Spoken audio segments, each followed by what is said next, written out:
Vamos direto ao ponto. O que vamos analisar aqui não é um roteiro de Hollywood. É a doutrina usada para transformar civis em operadores de inteligência num mundo que mudou da noite para o dia logo após o 11 de setembro. Esta é a anatomia da formação da Classe 11, a maior turma de espiões da história da CIA. Pensem bem nesta frase. Não é um clichê. É a primeira e mais dura lição.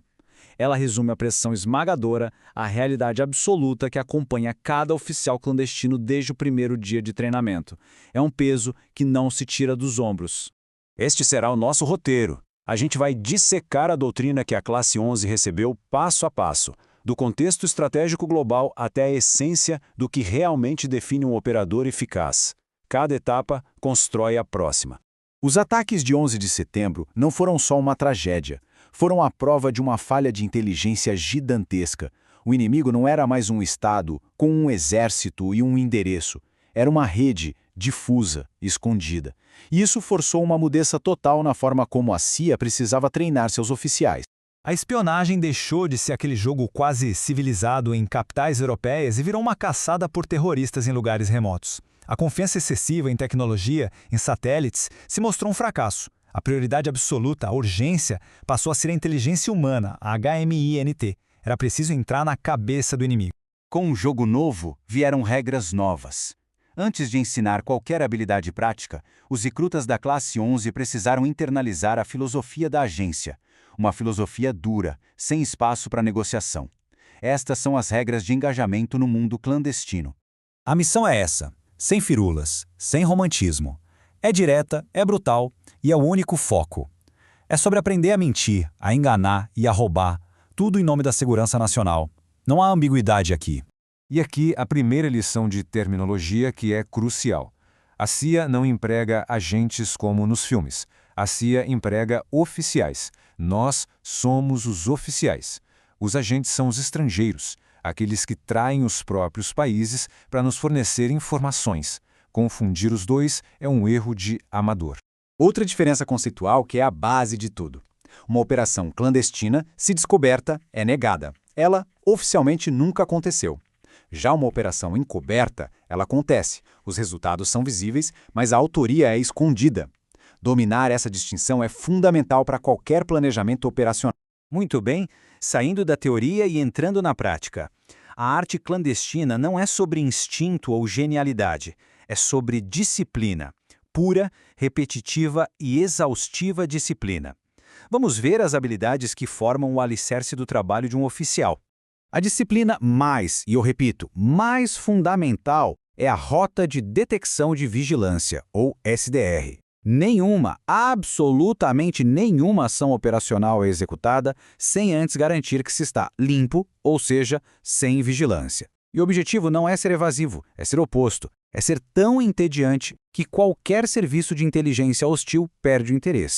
Lá na fazenda, o campo de treinamento, essas habilidades são praticadas até a exaustão. Desde os dead drops, que são comunicações sem contato físico, até manter uma identidade falsa sob interrogatório pesado. Cada exercício simula um cenário real, onde o menor erro não resulta em nota baixa, mas pode custar vidas. Certo, agora vamos para a parte mais crítica da transformação. A gente não está mais falando de aprender habilidades, mas de se tornar a própria arma. É a desconstrução psicológica de um civil para a reconstrução de um operador. A divisão é total. É um abismo psicológico. O operador precisa aceitar uma vida de compartimentalização e engano. A identidade real vira um segredo, escondido até das pessoas mais próximas. A mentira se torna uma segunda natureza. Esse é um princípio da atuação, mas aqui ele é levado ao extremo. Manter a cobertura sob pressão não é um exercício, é sobrevivência. Quebrar o personagem, nem que seja por um segundo, pode significar ser descoberto, preso ou algo muito pior. E isso nos leva à essência do recrutamento. Não é coerção, não é força, é uma complexa sedução psicológica. O oficial precisa entender o que motiva o alvo e usar isso para que o próprio alvo se convença de que a traição é a escolha lógica, a decisão inteligente a ser tomada. O treinamento é intenso, mas vamos ser honestos. Ele só simula a realidade, nunca consegue replicá-la por completo. Agora, vamos falar das verdades duras, das falhas e dos limites da preparação que só o campo de provas real ensina. Essa tabela é um choque de realidade. O treinamento te ensina a logística do engano, mas não te prepara para o peso emocional de perder um colega. Não te prepara para lutar contra a burocracia interna, nem para o fato de que essa vida destrói casamentos. E, claro, não te prepara para o tédio de horas e horas de papelada. Esses são os erros que separam um profissional de um amador e, às vezes, os vivos dos mortos. Projetar suas motivações num alvo estrangeiro, por exemplo, achar que ele pensa como você, é um resquício da mentalidade civil. É um erro que precisa ser erradicado, porque no campo ele pode levar uma operação inteira ao desastre. Então, para concluir, vamos sintetizar tudo. Qual foi o verdadeiro legado da classe 11? O que, no fim das contas, define um oficial eficaz no mundo de hoje? Apesar de todos os bilhões em tecnologia, a lição mais importante é esta: inteligência é um negócio humano. A capacidade de entender, gerenciar e manipular o fator humano é o ativo mais crítico que existe. Sem isso, a tecnologia não passa de um monte de sucata cara. Aqui estão os atributos finais. Um oficial eficaz não é um super-herói. É alguém versátil, que se mistura, que desaparece na paisagem. Alguém que mantém uma calma absoluta sob pressão. E, principalmente, alguém que entende que fatos são universais. Mas a verdade é única para cada alvo. E é essa verdade que precisa ser explorada. E isso nos leva à reflexão final. Esse mundo pode parecer distante, mas seus princípios fundamentais, preparação meticulosa, controle emocional, gerenciamento de risco, são universais. A questão é como eles se aplicam a qualquer ambiente de alta pressão e alta responsabilidade. Aula encerrada. Olá! Hoje a gente vai mergulhar fundo na mente de um espião. Usando o material de John Braddock como nosso guia, vamos dissecar a estrutura de pensamento que é projetada para funcionar sob a pressão mais extrema que se possa imaginar. E tudo começa aqui. Uma frase, uma exigência simples, mas que carrega uma ameaça imediata.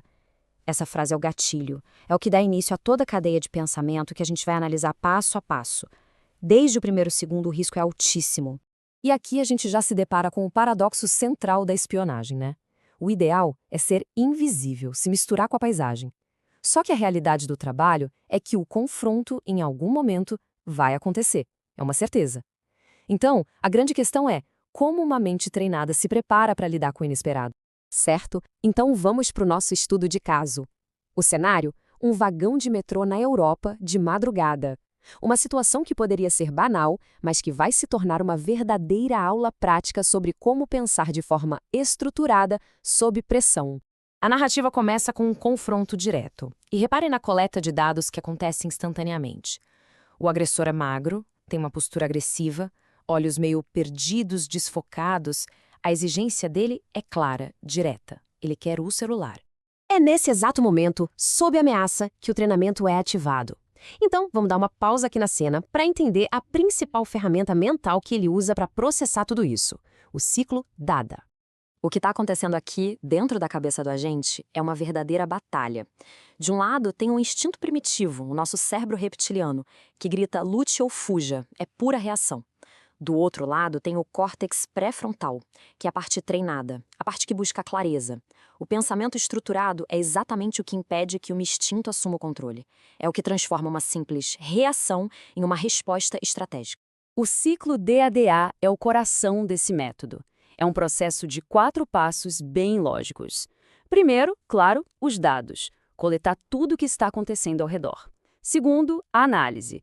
É hora de filtrar, de dar sentido a esses dados, cruzar com o que já se sabe. Terceiro, a decisão.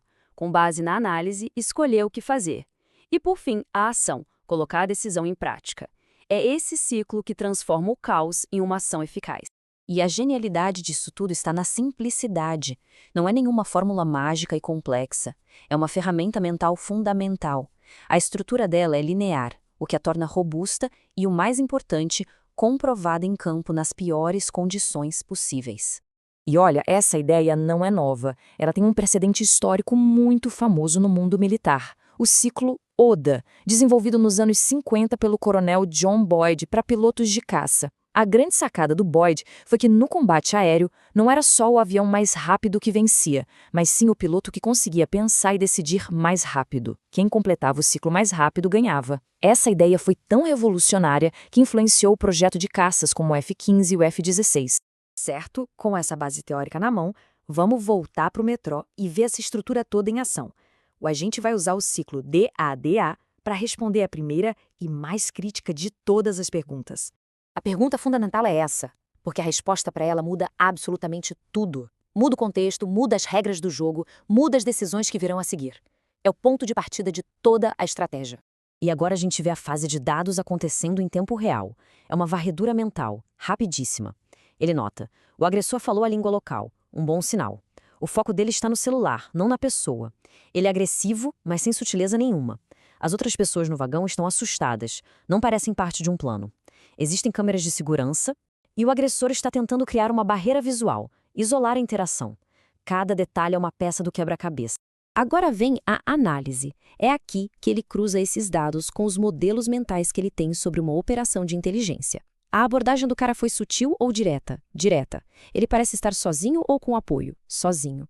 Ele está evitando as câmeras? Não, parece ignorá-las. O objetivo parece ser informação ou um objeto de valor? O celular. A comparação mostra que o que está acontecendo não bate com o padrão de uma operação profissional. E aí vem a primeira decisão crítica. A conclusão é clara. Isso não é uma operação de contra-inteligência. É um assalto aleatório. O problema, então, é totalmente redefinido. O perigo é real, claro, mas a natureza desse perigo e as regras do jogo acabaram de mudar completamente. Com a situação escalando, é preciso adicionar outra camada de análise. O foco agora sai do processo de pensamento interno e vai para a dinâmica entre as duas pessoas. E para isso entra em cena a teoria dos jogos, para tentar entender e prever o que o outro vai fazer. E o confronto se torna físico. A cabeçada é um ponto de virada. Esse ato de violência força uma reavaliação imediata da situação e um novo ciclo DADA. Só que agora com premissas totalmente novas e muito mais urgentes. E aqui o eixo da análise muda de novo. A pergunta-chave passa a ser sobre a percepção do adversário. Tentar entender qual jogo ele acha que está jogando é fundamental para antecipar os próximos movimentos. É a teoria dos jogos aplicada na prática, em tempo real. E de forma bem simples, existem 3 tipos de jogos. O de soma zero, onde para um ganhar o outro precisa perder, pense numa guerra ou num assalto. O de soma positiva, onde a cooperação faz com que os dois lados possam ganhar, e tem também o de soma negativa, onde no fim todo mundo perde. Essa lente de análise é muito poderosa para entender qualquer interação humana. E então acontece o inesperado. O agressor, que estava claramente num jogo de soma zero, quebra completamente o padrão. Ele recua, rindo. Isso mostra uma coisa muito importante. Os modelos são ferramentas para prever, mas não são uma bola de cristal. O fator humano sempre vai ser a grande variável imprevisível. Agora, vamos fazer uma transição final. Vamos sair da análise do jogo de soma zero, o confronto no metrô, para analisar um jogo de soma positiva, a troca de conhecimento que está acontecendo aqui, neste momento. Pense nesses 2 ciclos, DADA, acontecendo. De um lado, o ciclo do autor, que coletou dados, analisou, decidiu e agiu, escrevendo o livro. Do outro lado, o ciclo de quem está consumindo esse conteúdo, que decide agir aprendendo com ele. São 2 processos que, a princípio, correm em paralelo. Mas aqui, esses 2 ciclos se conectam. O autor compartilha o conhecimento e quem o recebe ganha uma nova ferramenta, uma nova perspectiva. É um resultado de soma positiva perfeito, uma troca voluntária, onde ambos os lados saem ganhando. E isso nos leva à lição estratégica mais importante de toda essa análise. A capacidade de vencer em jogos de soma zero, nos confrontos, não vem só da habilidade tática na hora da briga. Ela é fundamentalmente um resultado da força que se acumula jogando jogos de soma positiva, através da cooperação, de alianças, de aprendizado. E para fechar, fica uma provocação. Olhando para o nosso próprio mundo, com essas ferramentas em mente, que conflito, que disputa, que hoje parece ser de soma zero, poderia ser transformada numa oportunidade de ganho mútuo? Fica a reflexão. Ok, vamos lá. O que a gente vai analisar hoje é uma disciplina, uma que separa os agentes de campo dos nomes gravados numa lápide. Essa é a primeira e, olha, a mais brutal verdade que um operativo precisa aceitar. E não, isso não é paranoia, tá? É a base da sobrevivência. Pensa só, cada rosto na multidão, cada carro que passa, cada janela, tudo, absolutamente tudo precisa ser processado sob essa ótica. Formalmente, a PAN é a sigla para Segurança Operacional de Inteligência. Mas na prática, é o sistema que transforma o medo em pura lógica. E dominar isso não é uma opção. É literalmente a diferença entre o sucesso da missão e um erro fatal. Mas como é que essa filosofia funciona na vida real? O Aparsa não tem a ver com truques de cinema ou com aqueles gadgets de espionagem, sabe? É uma estrutura mental. Um sistema de lógica pura projetado para transformar o medo em uma ferramenta e permitir que se opere em ambientes de estresse altíssimo. E o objetivo aqui é bem fundamental. A ideia não é ser invisível. É sobre criar ilhas de paz, tanto mentais quanto físicas, para poder operar com precisão mesmo quando o inimigo sabe exatamente as regras do jogo. A lógica aqui se torna armadura. Na prática, tudo começa com o Masloot, ou a rota. Isso aqui é o pilar, a espinha dorsal de qualquer operação de campo. Se o Masloot falhar, a missão é cancelada. Simples assim. O Masloot não deve ser visto como um simples caminho do ponto A ao B, de jeito nenhum. Ele funciona mais como um teste de diagnóstico. Antes de qualquer ação, qualquer movimento operacional, a rota tem que ser executada para confirmar uma única coisa, que o agente está limpo, ou seja, que não tem ninguém na sua cola. E cada passo aqui foi projetado para testar um oponente profissional. O planejamento meticuloso, ele elimina o acaso. Os pontos de observação, tipo um café no segundo andar, dão uma desculpa perfeita, super legítima para parar e olhar para trás. A parte de esticar a caixa de uma rua longa, isso força a equipe de vigilância a se espalhar e aí eles ficam visíveis. E o zigue-zague final entrando num prédio, esse é o teste decisivo. Ele quebra o fluxo e revela na hora quem é que reage lá fora. Executar a rota é uma parte, mas como ter certeza de que tem mesmo uma sombra por perto? É aqui que a lógica do APAN se torna absolutamente crucial. Essa é a pergunta de $1 milhão. Qualquer um pode ter aquela sensação de estar sendo seguido. A grande diferença é como um profissional transforma essa suspeita em uma certeza. O método para se ter certeza é simples: quebrar o fator coincidência. Ver uma pessoa suspeita uma vez, isso é só ruído estatístico, pode acontecer. Agora, ver a mesmíssima pessoa do outro lado da cidade, depois de pegar um transporte público, bom, aí já não é mais coincidência. É a confirmação da vigilância. E essa é a regra de ouro. A certeza tem que ser absoluta. A menor, a mais ínfima dúvida sobre estar limpo significa que a operação para. Imediatamente. Não existe espaço para um talvez. Mas claro, o Masloot é só o começo. O APAN tem várias camadas de complexidade, pensadas para diferentes cenários operacionais. Por exemplo, o Malter usa um carro para fazer umas manobras bem inesperadas, forçando qualquer seguidor a se revelar. As equipes Yarit funcionam como uma camada extra de segurança, como se fossem batedores para garantir que o ambiente à frente está seguro. E a técnica de espaço e tempo, essa é talvez a mais impressionante. É a habilidade de rastrear um alvo mentalmente, calculando onde ele deveria estar com base na velocidade e no tempo, mesmo quando ele some da sua vista. Tá, mas e se a vigilância for confirmada? O que acontece? Nesse ponto, não há o menor espaço para improviso. Existe um procedimento rígido e inegociável que precisa ser seguido à risca. O gatilho é a certeza absoluta. No momento em que a coincidência é quebrada, o protocolo de aborto é ativado. E isso não é um treinamento. É a execução precisa de passos para salvar a missão e, o mais importante, a própria vida. Os passos são simples e lógicos. O chapéu é um sinal silencioso universal para outros agentes na área. O telefonema para o quartel-general oficializa o comprometimento. E a retirada para um local seguro, isso isola o problema, protegendo todo o resto da operação. Internalizar todas essas regras pode parecer uma tarefa impossível, mas a maestria do APM é, muitas vezes, comparada a uma atividade bem mais comum do que se imagina. No começo, cada passo do Masloot, cada olhada, parece tudo meio forçado, meio óbvio. Mas com a repetição exaustiva, o cérebro se recalibra. A segurança vira um instinto. É a mesma diferença entre pensar em cada pedalada e simplesmente andar de bicicleta. A consciência do ambiente se torna uma extensão natural do sentido. No fim das contas, o APM não ensina a olhar nervosamente por cima do ombro. Ele ensina um sistema para que esse gesto nunca seja necessário. A verdadeira segurança não está em ver a ameaça, mas sim em ter um sistema infalível para saber com certeza absoluta se ela está lá ou não. Hoje a gente vai mergulhar num mundo onde a lealdade é vista como fraqueza e a psicologia é uma arma. Esta é uma análise sobre a arte metódica e bem cínica de transformar pessoas comuns em agentes. Vamos descobrir como a manipulação pode ser elevada a uma verdadeira ferramenta de Estado.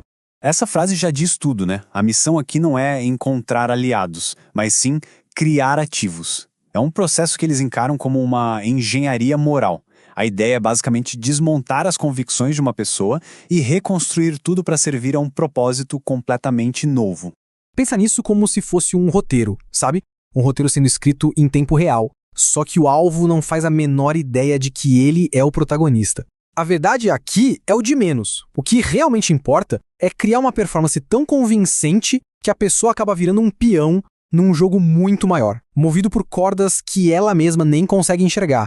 Tá, mas como é que se consegue isso na prática? Não é na força bruta, não. É um processo calculado, uma filosofia que tem até um nome próprio. E para a gente entender como se molda um traidor, primeiro a gente precisa entender essa filosofia. A metáfora por trás do Ledarder é a chave de tudo. Não se trata de um empurrão violento de um penhasco. É mais como rolar uma pedra montanha abaixo. Começa com um toque bem leve, mas a coisa vai ganhando um impulso próprio, se tornando um processo lento, deliberado e, o mais importante, irreversível.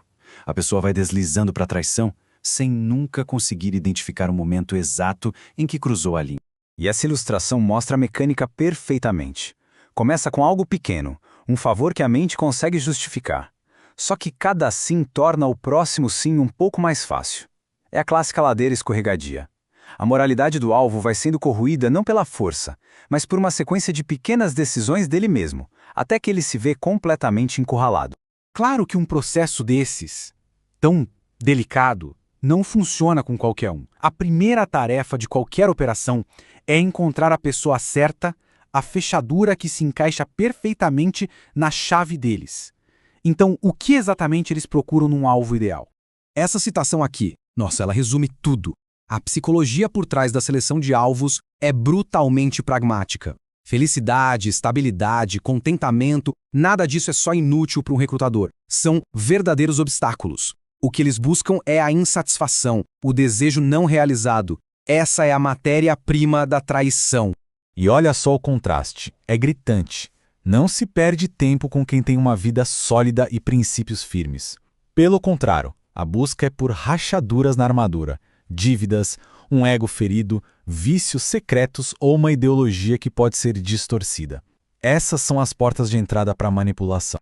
Ok, alvo identificado. E agora? Agora o jogo começa pra valer.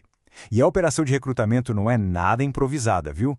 É uma verdadeira peça de teatro, ensaiada até a exaustão para garantir que cada palavra, cada gesto, tenha o máximo impacto possível. Os agentes treinam esses dois cenários sem parar. O café é a arte sutil da primeira impressão, de parecer uma coisa casual enquanto se coleta informações cruciais. Já a boutique, por outro lado, é onde a performance é dissecada. Cada encontro é gravado e analisado de forma brutal. Um errinho no treino é vergonhoso, no campo pode ser fatal. E aqui a gente vê a teoria virando prática, no mundo real. Na Operação Esfinge, o que pareceu um encontro totalmente acidental foi, na verdade, o primeiro passo meticulosamente planejado do Ledarder. O luxo da Ferrari, os favores, a amizade, cada elemento foi projetado para sujar o alvo aos poucos, levando ele a um ponto de compromisso de onde não daria mais para voltar atrás. Beleza. O contato foi feito, mas só amizade não basta. O agente precisa de alavancas para mover o alvo na direção certa. É preciso encontrar pontos de pressão, vulnerabilidades que podem ser exploradas. Na linguagem deles são os ganchos. Existem 3 iscas principais. Emoção, tipo um desejo de vingança, e atração sexual são úteis, claro, especialmente para abrir portas e criar uma conexão inicial. Mas para os recrutadores, o dinheiro é a ferramenta definitiva. Por quê? Porque ele transforma uma relação ambígua numa transação clara, inegável e, mais importante, incriminadora. Essa frase resume a pragmática fria do escritório. O ato de aceitar dinheiro não é só um pagamento, é um contrato psicológico. É o momento em que a colaboração vira cumplicidade. É um fato que, segundo eles, a mente do alvo nunca consegue esquecer ou racionalizar por completo. Recrutar o agente é só metade da batalha. A outra metade é manter a ilusão e garantir que o ativo continue controlado e produtivo. E para isso, meu amigo, é necessária uma infraestrutura impressionante. Para uma história falsa parecer real, ela precisa de um suporte real, certo? E esse número aqui dá uma noção da escala. Pensa só, 5 salas inteiras cheias de empresas de fachada, com papel timbrado, históricos financeiros, endereços reais, tudo pronto para dar legitimidade a qualquer identidade, seja a de um executivo da IBM ou do dono de uma fabriquinha de garrafa. E a documentação, então, é outro nível de detalhe. Para eles, não existe simplesmente um passaporte falso. Existe todo um sistema de níveis, como a gente vê aqui, cada um projetado para um nível específico de risco. Desde um documento descartável para um encontro rápido, até uma identidade de qualidade superior, com uma pessoa de verdade do outro lado da linha, pronta para confirmar a história. É um nível de detalhe impressionante. Mas é claro que a traição cobra um preço psicológico gigantesco. O medo e o estresse se manifestam fisicamente, no que eles chamam de reação de espião. E aqui vem a grande ironia. O papel do agente controlador é atuar como uma espécie de amortecedor psicológico, gerenciando o medo que ele mesmo ajudou a criar. Tudo isso para manter o ativo funcional e produtivo. No fim das contas, essa metáfora captura a filosofia inteira por trás do processo. Um recrutamento bem-sucedido não é sobre coerção, é sobre criar uma ilusão de autonomia. É fazer com que o alvo, através de suas próprias pequenas escolhas, construa sua própria prisão, sem nunca perceber as grades se fechando ao seu redor. E isso tudo deixa a gente com uma pergunta bem inquietante. Quando a fraqueza humana pode ser mapeada e explorada com uma precisão quase científica, onde é que termina a manipulação e onde começa a escolha? Se cada passo em falso é cuidadosamente induzido, o traidor é realmente o único culpado? Fica aí a reflexão para a gente encerrar esta análise. Olá! O que a gente vai fazer aqui hoje é uma verdadeira imersão na doutrina da segurança de elite. Pensa só, a gente está juntando décadas de experiência, sabe? Desde a visão estratégica de gente como Rick Prado, lá da CIA, até a parte tática de especialistas como Jorge Heleno de Araújo. O nosso objetivo aqui é bem direto, é virar a chave na forma como se encara o risco e a preparação. É construir uma mentalidade que age, olha só, com a precisão de um cirurgião e ao mesmo tempo com a antecipação de um mestre de xadrez. E, para começar, essa frase já diz praticamente tudo. Amadores planejam táticas, profissionais planejam logística. É isso. A verdadeira excelência em segurança, bom, ela não está naquelas cenas de filme, sabe? Nos confrontos espetaculares. Não. Ela está na preparação que ninguém vê, naquele trabalho minucioso, nos detalhes que desarmam uma ameaça muito antes dela virar um problema real. Pensa bem, uma equipe pode ter os melhores atiradores do planeta, mas se a logística falhar, se não tiver um planejamento impecável por trás, toda essa força não passa de uma fachada. É o caminho certo para o fracasso. Então, para a gente entender bem esse universo, nosso roteiro vai ser o seguinte. Primeiro a gente começa pelo essencial, a mentalidade do operador. Depois a gente desce para a fundação de tudo, que é o planejamento. Dali a gente avança para os círculos de proteção ativa, entra na arte do tradecraft, que são as técnicas de inteligência, e por fim a gente aborda aquele momento crítico, quando a força é inevitável. Bom, vamos lá. A mentalidade do operador. O primeiro conceito que precisa estar gravado na mente é o seguinte: a iniciativa, por padrão, é sempre do agressor. Pensa nisso. É ele quem decide quando, onde e como vai atacar. A vantagem da surpresa é toda dele. E é exatamente por isso que a segurança de elite não pode ser reativa, não pode esperar acontecer. Ela tem que ser uma verdadeira ciência da antecipação, baseada o tempo todo em prevenção. E para conseguir operar nesse nível de antecipação, existe uma ferramenta mental clássica, as cores de Cooper. Vamos focar em duas aqui. Primeiro, o estado branco. É o estado de desatenção total, sabe? Desligado. Isso, no mundo operacional, é um convite ao desastre. É um erro fatal que só é permitido na hora de dormir. Já o padrão profissional é o oposto, é o estado amarelo. O que é isso? É uma consciência situacional constante. A pessoa não está tensa, está relaxada, mas está sempre alerta. É aquela ideia de estar com a cabeça num pivô, sabe? Escaneando o ambiente o tempo todo, procurando qualquer coisa que saia do normal, qualquer padrão estranho. Ok, mas não é só de técnica que vive um operador. E aqui a gente entra em algo fundamental, os atributos pessoais. Porque veja bem, não adianta nada ser um expert em tática se o caráter não acompanha.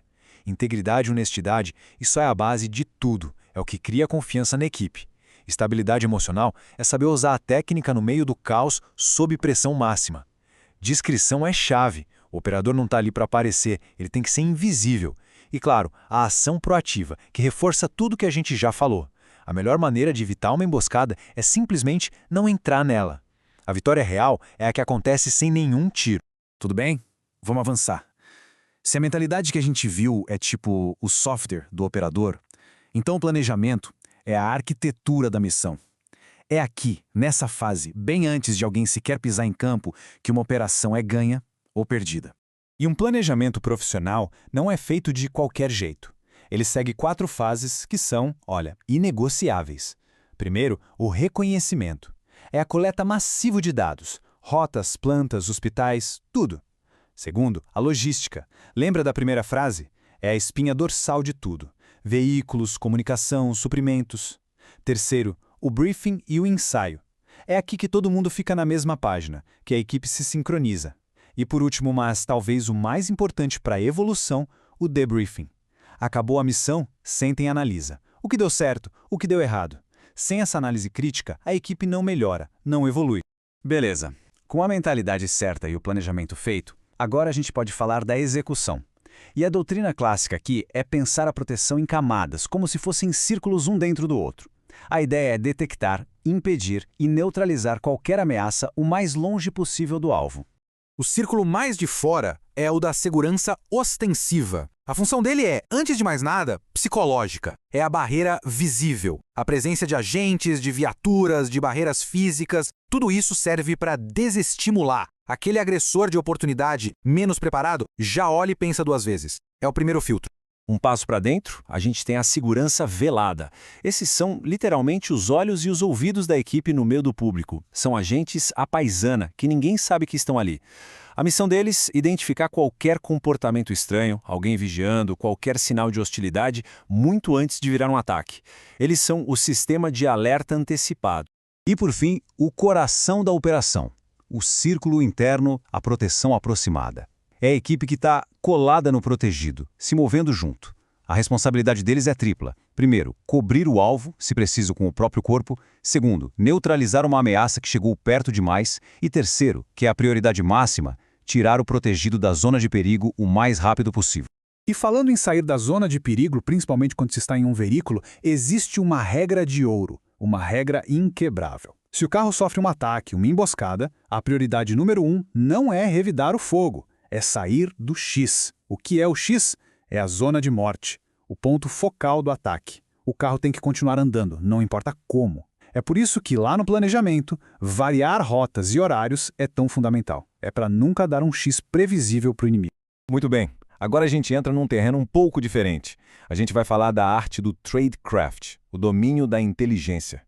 É o que alguns chamam de artes sombrias.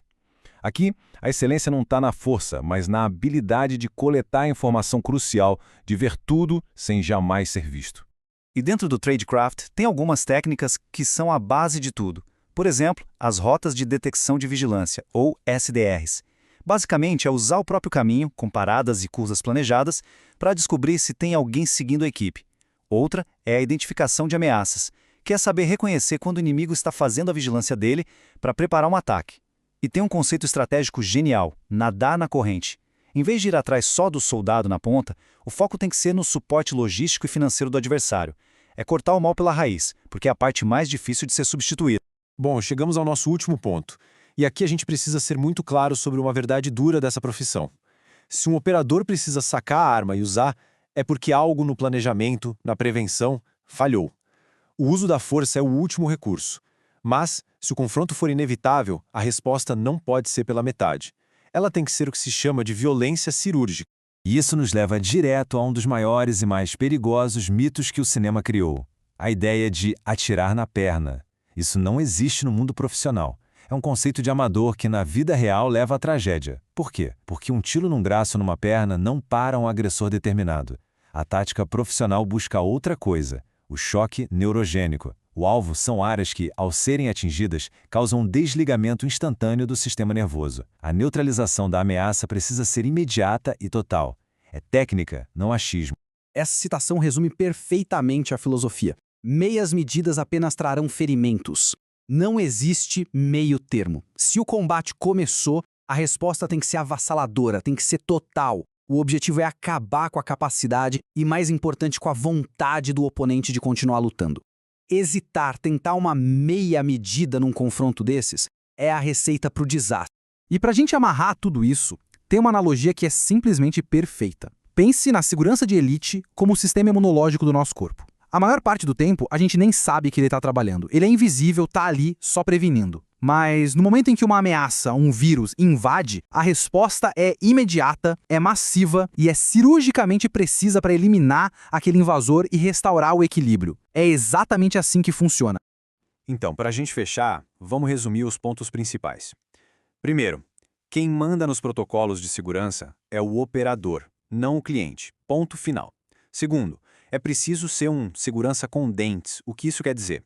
Discreto, sempre, mas pronto para uma resposta letal e imediata se for necessário.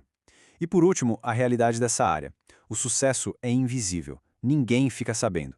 Já o fracasso? O fracasso vira notícia no mundo inteiro. E isso tudo nos deixa com uma pergunta para reflexão. Uma pergunta que, no fundo, define o que é essa profissão. Se o sucesso é invisível e a falha é notícia mundial, qual é o verdadeiro custo da preparação? Não só o custo financeiro, mas o custo mental, o custo pessoal de viver sempre pronto para algo que se espera que nunca, jamais aconteça. Olá!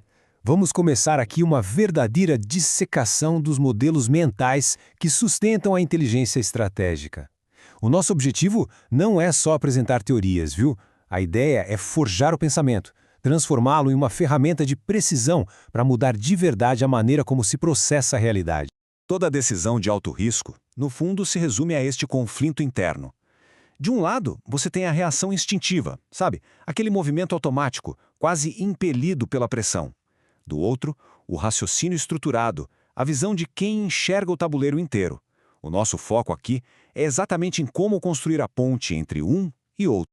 É importante entender o seguinte: o pensamento de um estrategista não é um dom, não é algo que nasce com a pessoa, é um sistema. E como todo sistema, ele pode ser decodificado, desmontado em suas partes e, o principal, pode ser aprendido.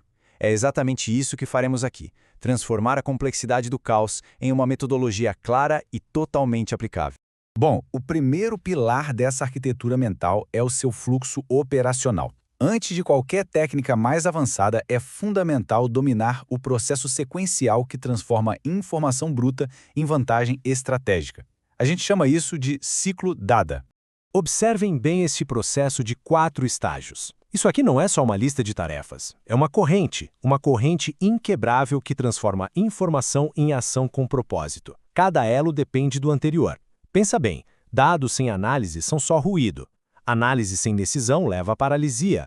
E uma decisão sem ação, aí é só um exercício acadêmico, completamente inútil no campo prático. E aqui que mora a tensão fundamental da estratégia, que está muito bem ilustrada nesse slide.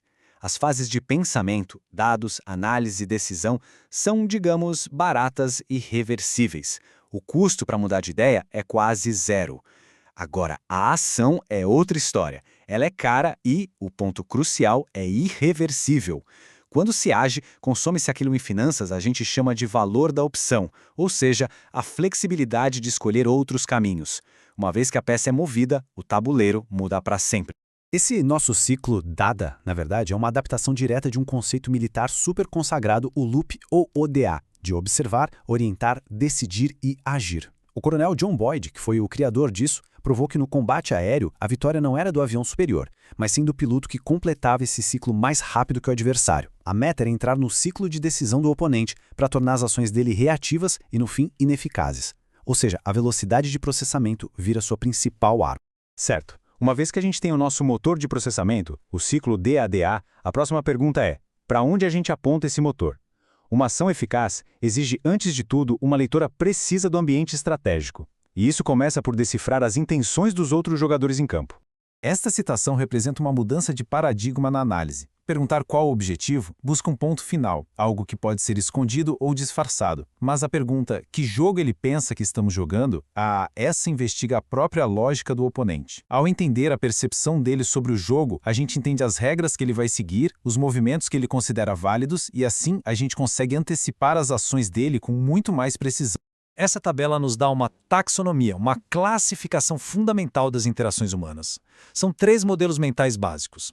Identificar corretamente se uma situação é de soma zero, de conflito direto, de soma positiva, que é cooperação com ganho para todo mundo, ou de soma negativa, onde todo mundo perde, é o diagnóstico que vem antes de qualquer estratégia. Um erro de diagnóstico aqui leva a uma estratégia completamente falha. Tentar cooperar num jogo de soma zero é ingenuidade. Tratar uma negociação de soma positiva como um conflito é simplesmente destrutivo. Agora sim, chegamos à técnica que amarra todos esses conceitos e leva a análise para um outro patamar de eficiência. É bem aqui que o pensamento do estrategista se diferencia de forma radical da abordagem convencional. O ponto de virada está todo nessa inversão, que parece até contraintuitiva no começo. O pensamento comum parte dos dados disponíveis e tenta construir um caminho para frente, correndo o risco constante de se afogar em informações que não servem para nada. A estratégia eficaz inverte esse fluxo. Ela começa com a decisão futura, com a ação que se pretende tomar e raciocina de trás para frente, se perguntando, para tomar esta decisão, que informação é absolutamente essencial? Os benefícios dessa abordagem são imediatos, são práticos. Ao começar com um fim em mente, o processo de coleta de inteligência se torna cirúrgico. Em vez de ser um pescador de arrasto que pega tudo o que vem pela frente, o analista se torna um caçador com um alvo específico. Ele não busca informações de forma genérica, ele busca respostas para requisitos de inteligência. São perguntas precisas formuladas para preencher as lacunas críticas para aquela decisão específica. Isso economiza tempo, recursos e, o mais importante de tudo, reduz o ruído mental. Muito bem. Vamos agora colocar esse kit de ferramentas para funcionar. A teoria só tem valor quando sobrevive ao contato com a realidade, certo? Então vamos usar um cenário comum de alta pressão, um conflito verbal. Como a gente aplica esse sistema para sair do modo reativo e assumir o controle analítico da situação? Este fluxograma é a aplicação prática do nosso sistema. Primeiro, identifique o jogo. A outra parte busca uma solução? Um jogo de soma positiva ou ela só quer vencer? Um jogo de soma zero? Segundo, analise o motivo. Cuidado para não projetar a sua lógica no outro. Terceiro, conheça sua BATNA, que vem do inglês para melhor alternativa a um acordo negociado. Ou seja, qual é seu melhor plano de ação se a negociação falhar? Ter essa clareza dá poder. E por fim, haja com precisão, lembrando sempre que palavras são ações irreversíveis, com custos e consequências. No final das contas, todo este sistema foi desenhado com um único propósito: criar um interruptor para o nosso impulsivo cérebro reptiliano. Ele insere um espaço deliberado de análise entre o estímulo que vem de fora e a sua resposta. É nesse pequeno espaço que a reação se transforma em ação, o reflexo se torna estratégia e a eficácia substitui o impulso. Essa estrutura de pensamento não é uma coisa exclusiva para analistas de inteligência, de forma alguma. É uma ferramenta universal para qualquer pessoa que busca clareza e eficácia em ambientes complexos. Ao definir o resultado desejado primeiro e trabalhar de trás para frente, a complexidade se torna navegável. Então a pergunta final é uma provocação para a prática. Qual decisão futura importante na sua vida merece ser planejada a partir do fim? Vamos mergulhar fundo no mundo de altíssimo risco da segurança profissional. E aqui, o planejamento estruturado não é só uma boa prática, é o que define a sobrevivência. Nós vamos analisar a doutrina fundamental que realmente separa os profissionais dos amadores. Olha, essa frase é praticamente a lei aqui. Ela resume tudo. A diferença fundamental entre o sucesso e a falha neste campo está no rigor do planejamento. Pensem assim, um amador confia na sorte e na reação. Já o profissional confia no processo. E é exatamente esse processo que vamos dissecar. Então, nosso roteiro é o seguinte: a gente começa entendendo por que improvisar é uma péssima ideia. Depois, vamos detalhar o ciclo de 7 fases, que é o coração da doutrina.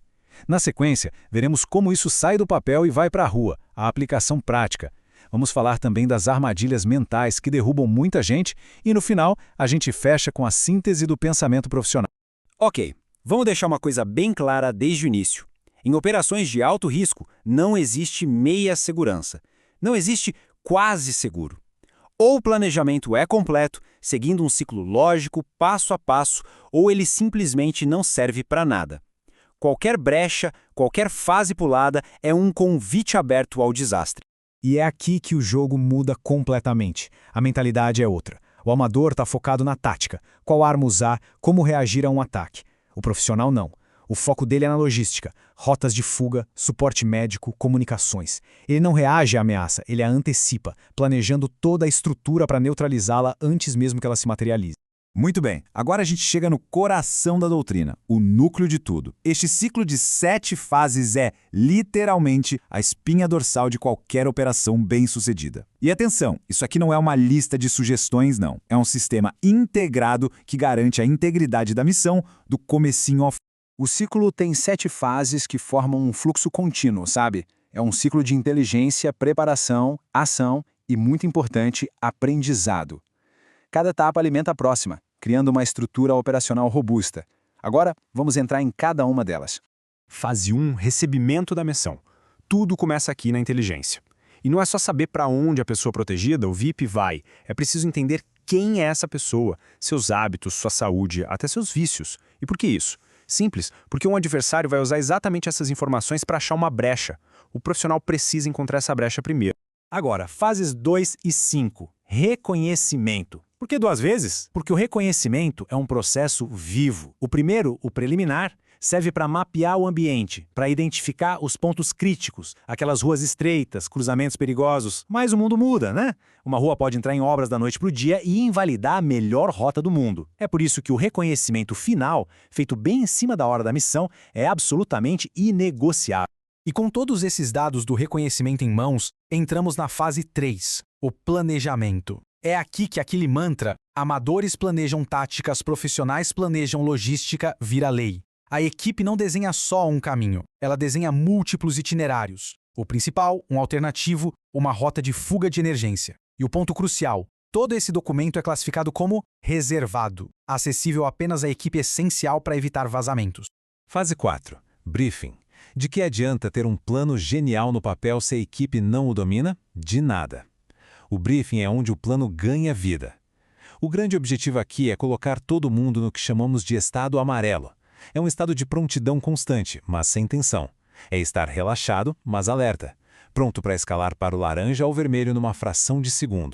E chegamos na hora da verdade, a fase 6, execução. E aqui, a regra é clara e absoluta. A hierarquia muda. A decisão do agente de segurança sobre o que fazer, quando fazer e como fazer se sobrepõe à vontade do protegido. Se um ataque acontece, a única prioridade é sair do X, a zona de morte, o mais rápido possível. Não tem negociação, não tem hesitação. Por último, mas talvez a mais importante para o crescimento da equipe, a fase 7, debriefing. É fundamental entender que a missão não acaba quando o protegido está seguro, ela só termina depois do debriefing. Essa fase é vital, porque mesmo numa operação que deu tudo certo, a equipe analisa o que pode ser aprimorado. Lembrem-se, o sucesso pode esconder falhas de processo que num outro cenário seriam fatais. Ok! Agora que vimos toda a teoria, vamos tirar isso do papel e levar para o asfalto, ver como funciona no mundo real. E vamos usar uma analogia para ajudar a fixar bem esse conhecimento. Imaginem uma escolta motorizada. No planejamento, a equipe escolhe rotas que evitam parar ao lado de um ônibus no trânsito, que pode esconder agressores. Na execução, se um carro tenta bloquear a passagem, a instrução não é parar e lutar, é manter o movimento, usar uma rota de fuga e escapar. Isso ilustra perfeitamente a lógica de todo o sistema. Então, como é que a gente pode pensar nesse sistema todo de uma forma mais didática, de um jeito que fique mais fácil de internalizar? Pois bem, a melhor analogia que existe para isso é a do nosso sistema imunológico. Pensem no plano de operações como o sistema de defesa do nosso corpo. Cada uma das 7 fases é um componente essencial. Se uma delas falhar, é como ter uma deficiência imunológica. A operação inteira fica exposta, vulnerável. E a analogia se encaixa perfeitamente, olhem só. O reconhecimento é o sistema detectando um vírus, a ameaça. O planejamento é o corpo criando os anticorpos, ou seja, as contramedidas específicas para aquele vírus. E a execução é a própria resposta imune, a ação imediata para eliminar a ameaça. Agora, muita atenção aqui. Conhecer o processo por si só não é o suficiente. É preciso conhecer as falhas mentais, as armadilhas psicológicas que podem sabotar até a preparação mais perfeita. Estes são os 3 pecados capitais da segurança. Primeiro, a complacência. Achar que hoje será seguro porque ontem foi. Isso é o estado branco do despreparo total. Segundo, violar o protocolo por cortesia. Esse é um erro que já custou vidas. E terceiro, a falta de rotatividade. Usar sempre as mesmas rotas e horários é basicamente entregar um manual de instruções para um sequestrador. Bom, depois de tudo isso, vamos agora amarrar as pontas e sintetizar tudo na filosofia que define a excelência operacional nesta área. Se for para guardar uma única coisa de toda essa nossa conversa, que seja esta: em segurança, age-se primeiro e explica-se depois. No momento de crise, a ação decisiva e imediata para garantir a segurança precede qualquer explicação ou permissão. A prioridade é neutralizar a ameaça e evacuar. Todo o resto fica para depois. E isso nos leva à nossa síntese final, a grande lição. Todo o trabalho intelectual, toda a exaustão do planejamento e do treinamento, tudo isso converge para um único objetivo: garantir que a preparação feita no papel evite o derramamento de sangue no asfalto. A excelência, no fim das contas, não é um ato heróico isolado. É o resultado de um processo disciplinado. Ok, vamos lá. Direto ao ponto. Uso progressivo da força. Olha, isso aqui não é só um procedimento, tá? É a doutrina que, de verdade, separa o profissional de elite do amador, que é um perigo. E a primeira lição, talvez a mais crucial de todas, é essa: força não é o objetivo final. Nunca. Pense nela como uma ferramenta de controle, que tem que ser usada com a precisão de um bisturi e, claro, sempre, eu digo sempre, com um amparo legal. Exatamente isso. Essa filosofia tem que estar, sabe, gravada na mente. É uma virada de chave fundamental. A gente não está falando de combate, de briga, a gente está falando de controle, de uma intervenção pensada, calculada e não de uma reação de cabeça quente. Entender isso, internalizar de verdade essa mentalidade, não é uma opção, é o alicerce, é a base de toda e qualquer decisão tática que vai ser tomada lá na frente. Agora, vamos dar uma olhada nessa definição técnica, porque aqui cada palavrinha conta. Intervenção compulsória. O que é isso? Simples. A ação é imposta. Você quebra a vontade da outra pessoa. E para quê? Para reduzir ou eliminar a sua capacidade de autodeterminação. Percebe a sutileza? O objetivo não é machucar por machucar, não é punir, é puramente tático. Anular a capacidade daquela pessoa de continuar sendo uma ameaça. Fim. Certo. Mas antes de qualquer ação, antes de mexer um músculo sequer, a cabeça já tem que ter trabalhado. Pensa assim, toda ação tática precisa de uma fundação legal, ética e que não pode ter uma rachadura sequer. Porque sem essa base, a técnica mais afiada do mundo vira o quê? Vira imprudência. Uma imprudência que acaba com carreiras, que destrói vidas. Então, vamos analisar os 3 pilares que sustentam tudo isso. Isso aqui, gente, é o checklist mental. E ele tem que rodar em, sei lá, uma fração de segundo, no meio do caos. Primeiro, legalidade. A lei me permite fazer isso? Sim ou não? Segundo, necessidade. Já tentei de tudo. Existe um jeito mais suave? A força é realmente a única saída agora? E terceiro, proporcionalidade. O que eu vou fazer é compatível com a ameaça que estou enfrentando? Se a resposta para qualquer uma dessas for não, a ação é ilegal. Simples assim, não tem margem para erro. E essa citação do Rick Prado, um gigante da área, resume tudo de forma perfeita. O objetivo é sempre o controle, não o dano desnecessário. O que isso significa no fim do dia? Que o sucesso do nosso trabalho não se mede pela quantidade de estrago, se mede pela rapidez e pela eficiência em restabelecer a ordem. O dano às vezes acontece, é uma consequência, mas nunca, jamais pode ser objetivo. Beleza, com a base legal bem firme, vamos para o modelo tático, a escala progressiva da força. Gosto de pensar nela como uma escada de respostas. Cada degrau é um nível de força, e você só sobe um degrau se a resistência do outro lado subir também. Não é aleatório, não é porque eu quero, é uma resposta direta, calibrada ao que está acontecendo na sua frente. E aqui está a escada completa. A gente começa lá embaixo com a simples presença, sobe para verbalização, depois controle de contato, controle físico, táticas não letais, até chegar no último degrau no topo, a força letal. Agora, vamos analisar degrau por degrau para entender a lógica por trás dessa escala. Esses 3 primeiros níveis, vamos chamar de gestão de crise de baixa intensidade. Nível 1, presença.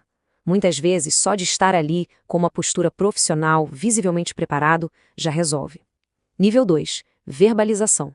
A pessoa está cooperando, então a nossa melhor ferramenta é a voz. Comandos claros, diretos. E o nível 3, controle de contato. É para aquela resistência passiva. Sabe? O sujeito que senta no chão e diz daqui não saio. Aí a gente usa técnicas de condução, sem equipamento, só para direcionar a pessoa. Agora, a partir daqui, o cenário muda completamente. A gente entra no campo do confronto. Nível 4, controle físico. A resistência agora é ativa. O sujeito está tentando fugir, está se debatendo. A resposta? Técnicas para imobilizar e controlar. Nível 5, táticas não letais. A coisa escala para agressão. Começa a voar soco, chute. A nossa resposta sobe junto. Usamos ferramentas de impacto, agentes químicos para parar o ataque. E por fim, nível 6, força letal. Isso é quando a agressão vira uma ameaça à vida. Só nesse ponto, só quando a morte ou uma lesão muito grave é iminente, é que o uso de uma arma de fogo se torna uma opção justificada. E agora, a gente chega no ponto mais crítico de todos. A decisão de usar força letal. Esse é o auge do julgamento sobre pressão. E aqui não pode ter espaço para emoção. Essa decisão tem que ser fria, tem que ser uma avaliação tática instantânea da ameaça que está bem na sua frente. A justificativa para essa decisão se baseia num modelo, o triângulo da força letal. Pensa num triângulo. Os 3 lados, os 3 vértices, precisam estar presentes ao mesmo tempo. Primeiro, a habilidade. O agressor tem como causar morte ou lesão grave? Uma faca, uma arma, uma vantagem física enorme? Segundo, oportunidade. Ele consegue usar essa habilidade em alguém, agora? E terceiro, risco. Ele está ativamente usando essa vantagem, criando um perigo imediato?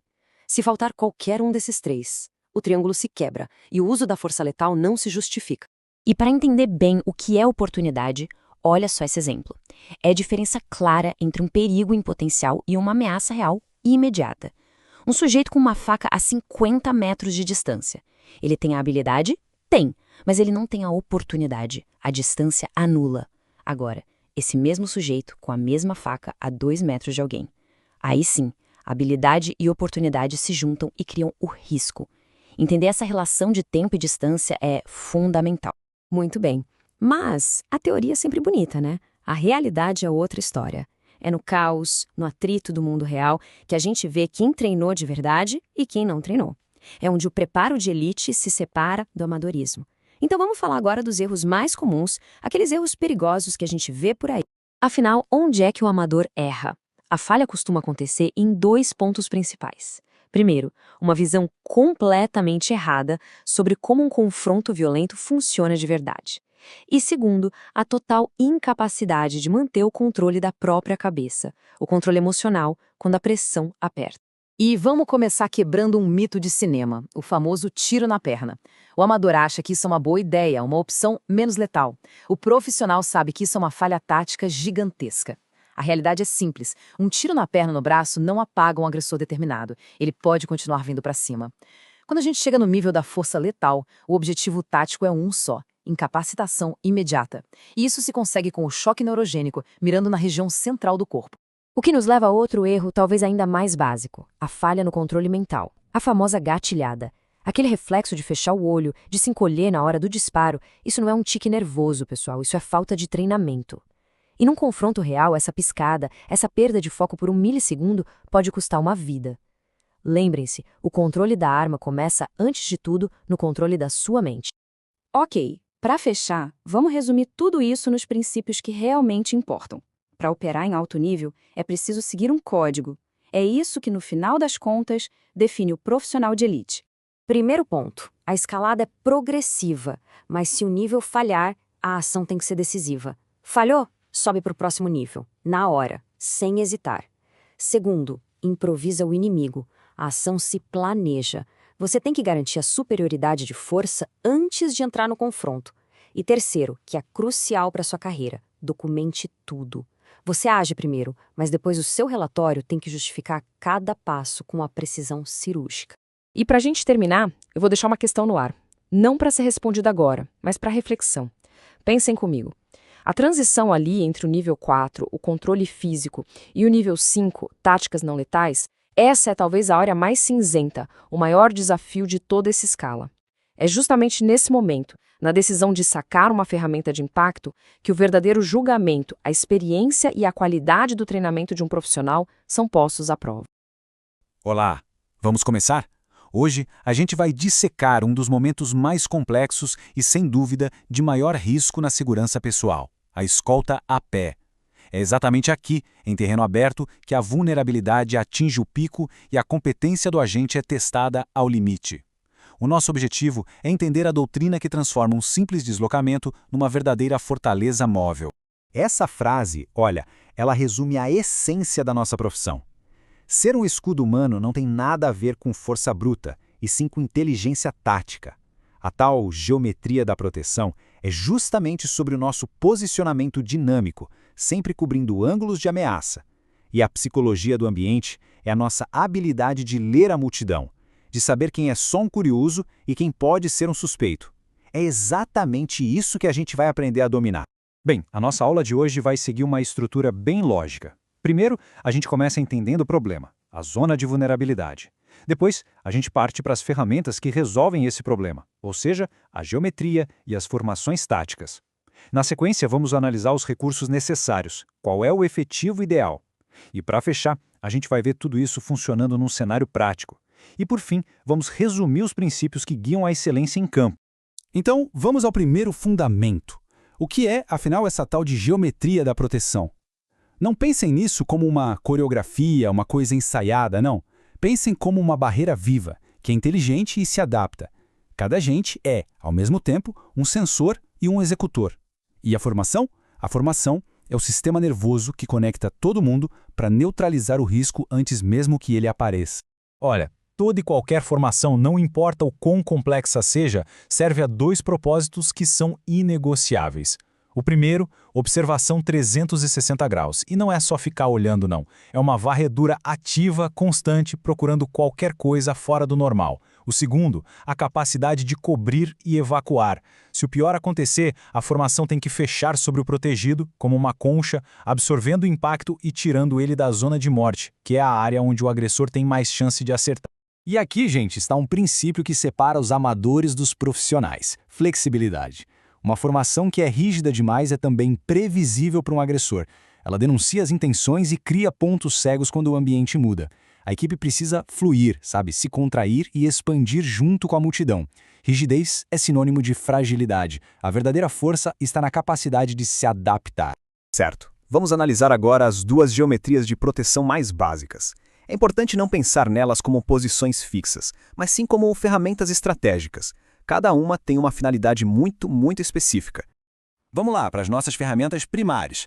A cunha, aquela formação em V, é o nosso padrão para deslocamento em lugares de baixo risco. Ela é boa porque permite que o protegido veja e seja visto, o que ajuda a manter uma imagem pública mais acessível enquanto a equipe protege as laterais e a frente.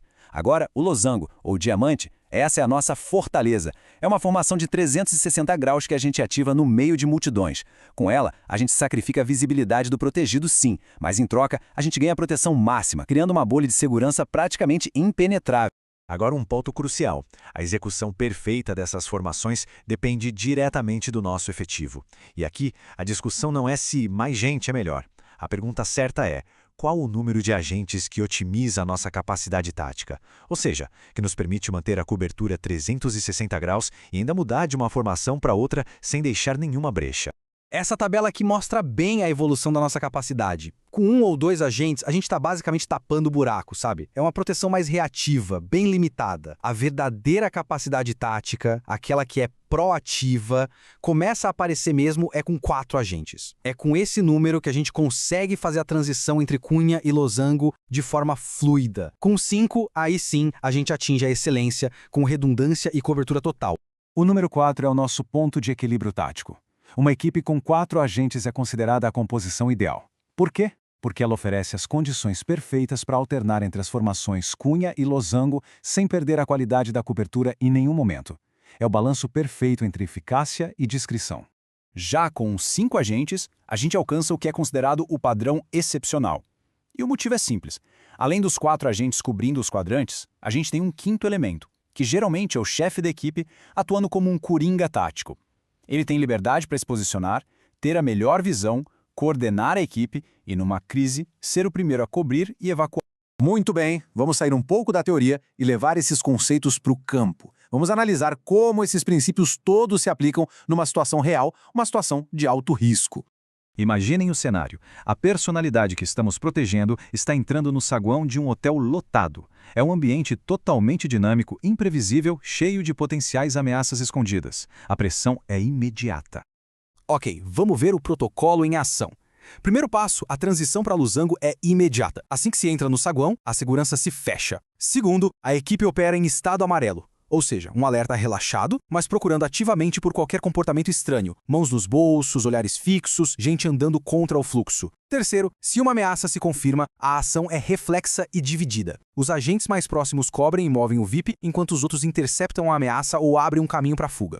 E aqui está um erro, olha. Um erro fundamental que a gente vê muito nos treinamentos. O agente que olha para dentro, que foca no protegido. É um instinto natural, eu entendo, mas taticamente está errado. O seu foco tem que ser 100% para fora, caçando a ameaça. A posição do seu protegido você tem que saber pelo contato físico, por consciência espacial, é quase um sexto sentido. Seus olhos são o radar da equipe, eles não podem de jeito nenhum estar voltados para dentro. Para finalizar, vamos pegar todo esse conhecimento tático e resumir em 3 pilares filosóficos. Essa é a doutrina que de fato separa o amador do profissional de elite. Esses 3 pilares são a nossa doutrina. Primeiro, imposição de respeito. Sua postura profissional, seu estado de alerta, sua presença, tudo isso passa uma mensagem que pode desencorajar um agressor oportunista. Segundo, antecipação. O verdadeiro profissional ganha a luta antes dela começar, simplesmente lendo o ambiente e evitando perigo. E terceiro, ação instantânea. Quando a crise estoura, hesitar fatal. A equipe age como um organismo só, por puro instinto treinado. A análise fica para depois. E isso nos leva à pergunta final, uma que define a prontidão de um agente. Sabendo que a ação tem que ser instantânea, qual é o seu primeiro movimento ao identificar uma ameaça? Pensem nisso. A resposta não está na força, mas na geometria. O primeiro movimento é sempre encurtar a distância e colocar o seu corpo entre a ameaça e o protegido. Esse é o fundamento do escudo humano. Dominem isso e vocês estarão no caminho da excelência.